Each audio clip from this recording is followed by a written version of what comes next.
No one ever warned us that a town could be alive. I grew up in a place called Greyhaven, a quiet town with one main road, an old cinema, and streetlights that flickered even when there was no wind. People called it boring, safe, forgettable. They were wrong. It started the summer I turned 16. Every night at exactly 12:17 a.m., something felt off. The air grew heavier, like the town was holding its breath. Dogs stopped barking. Crickets went silent. And for a few seconds, the world felt thin, like it could tear.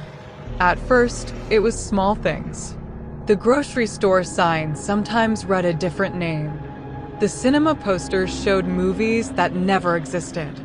A house on Maple Street appeared abandoned one night and perfectly lived in the next morning. Everyone noticed. No one talked about it. Except us. There were 4 of us, me, my best friend Eli, his sister Nora, and Caleb, the quiet kid who knew too much about things he shouldn't. We met every night at the old playground, pretending we were just bored teenagers. But really, we were watching the town. One night, Eli brought a radio, an old one he found in his dad's garage. At 12:17 a.m., he turned it on. At first, static, then a voice. Not music, not a broadcast. It sounded like someone whispering from far away, distorted, layered, like multiple voices speaking at once. Greyhaven is not whole. The radio shut off by itself. We stared at each other, hearts racing. That night, Caleb finally told us what he'd been researching. Greyhaven was built over something old. Long before the town existed, the land was known for disappearances. Entire settlements gone. No bodies. No ruins. Just empty space. According to a document Caleb found in the town archive, Greyhaven wasn't one town. It was 2. 2 realities occupying the same place, bleeding into each other at night. Most people only lived in one, but something else lived in the other. We didn't believe him. Not until Nora vanished. She went home before midnight. Texted us at 12:10, "See you tomorrow." At 12:18, her house still stood. At 12:19, it didn't. Just an empty lot. No debris. No foundation. Like it had never been there. We ran to her place, screaming her name. Then the street lights went out. And when they came back on, the house was there again. Lights on. Front door open. Nora stood inside, staring at the wall. She didn't respond when we called her.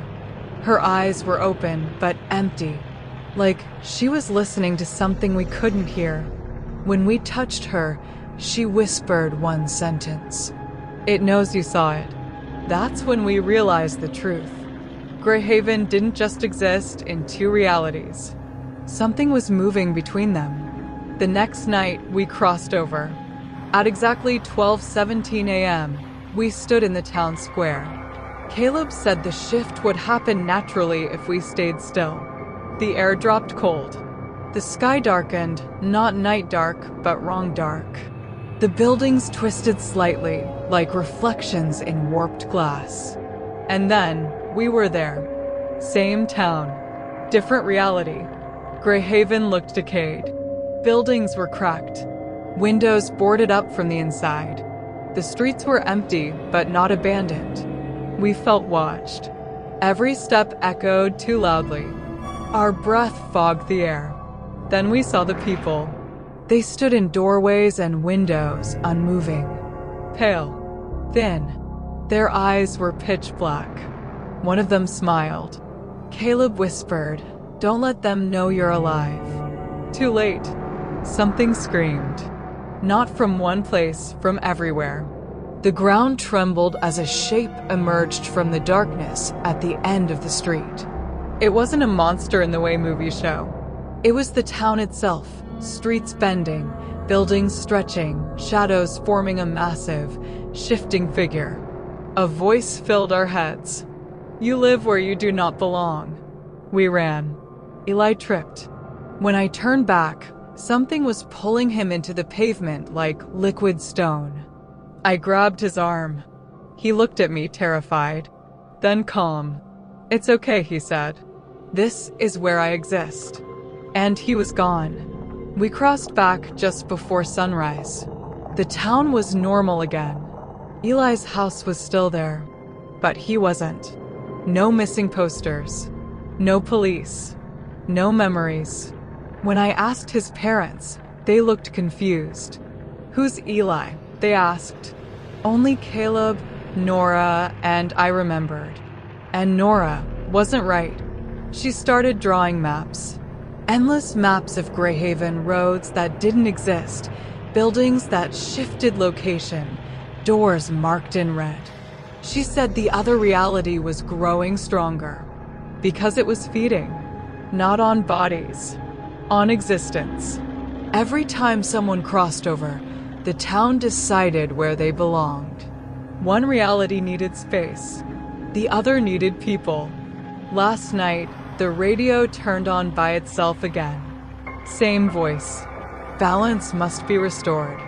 At 12:17 a.m., the air feels thin now every night. More houses flicker. More people forget. And I've realized something terrifying. The town isn't splitting by accident. It's choosing. And soon, one reality will replace the other completely. If you live in a quiet town where things change after midnight, if streetlights flicker and buildings feel wrong, if someone you love disappears and no one remembers them, don't investigate. Because once the town notices you, it decides where you truly belong.